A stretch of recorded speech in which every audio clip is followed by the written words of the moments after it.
City 40 is a place that Russia never wanted anyone to know about. The people who lived there were sworn to absolute secrecy, and sometimes they hardly knew why themselves. Those who lived in City 40 had their movements highly restricted, contact with the outside world was regulated, and in return the residents felt they had a home of relative peace in a turbulent Russia. This city is located deep within the forests of the Ural Mountains. It was named Ozersk, but its code name was City 40. It was never located on any map and was surrounded by heavily guarded gates and towering barbed wire fences. Those that chose to live in the city had their existence erased, and they were never recorded on any Soviet census. To their families and friends, they had not simply moved to another city, they were missing altogether. Construction for City 40 began in 1946, and the plans and building of the city was done in complete secrecy. The city would be built around the massive Mayak nuclear plant that rested on the shores of Lake Irtysh. Workers and scientists came from all over Russia in order to lead and be a part of the Soviet nuclear weapons program. They were all brought there to build the atomic bomb and to never speak of any of it to anyone, ever. The city took its inspiration from Richland, Washington.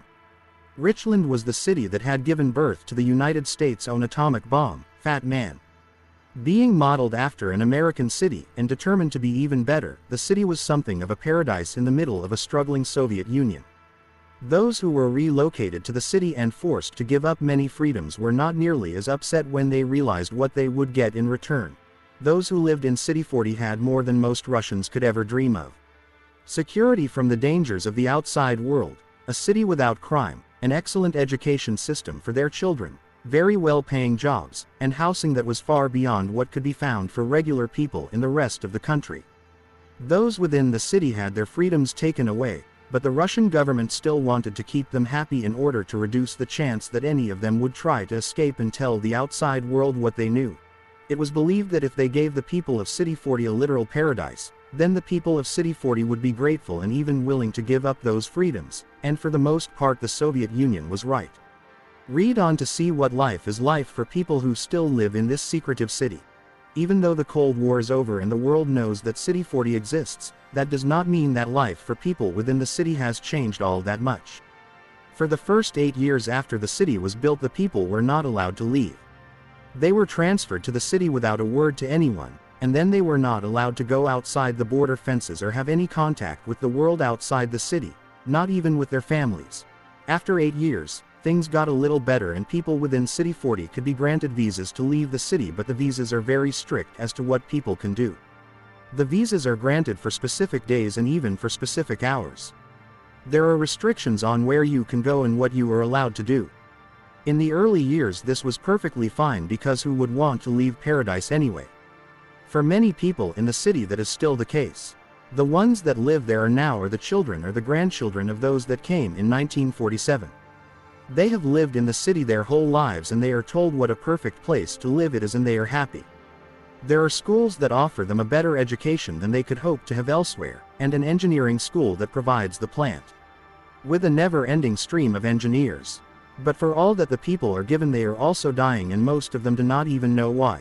Living around a massive nuclear plant has its problems. In 1957 there was a major disaster at the plant that released more radioactive material than Chernobyl. Lake Karachay next to the plant is now so radioactive that spending just 2 hours along its shore would mean death. The plants and crops in the city are contaminated with radioactivity. Those that live within the city are very likely to get cancer, and most of them will die from cancer. 80% of the city does not even know the connection between the cancer and what is being done at the plant. 500,000 people in and around Ozersk have been exposed to massive doses of radiation.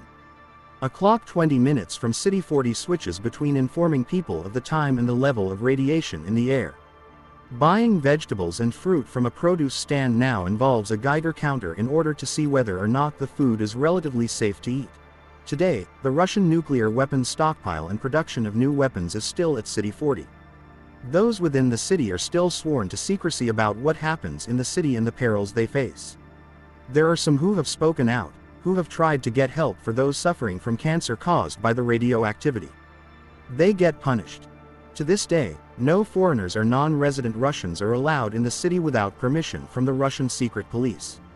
Despite the warnings and the threat of imprisonment by Russian police, one foreigner, Samira Goshal, did manage to get into the city and talk to the people that lived there, creating the documentary City 40. Those that spoke to her did so knowing that they could face death if the Russians found out, just as Samira could face death if she was found there. The people that spoke of their lives in City 40 did so because they knew that they were going to die anyway, and at least they would die with someone knowing their story, and maybe with others in City 40 knowing what was really happening to them. For most of Russia and the world, there are no records of these people, and when they die there will be no record of their lives inside the secret City 40.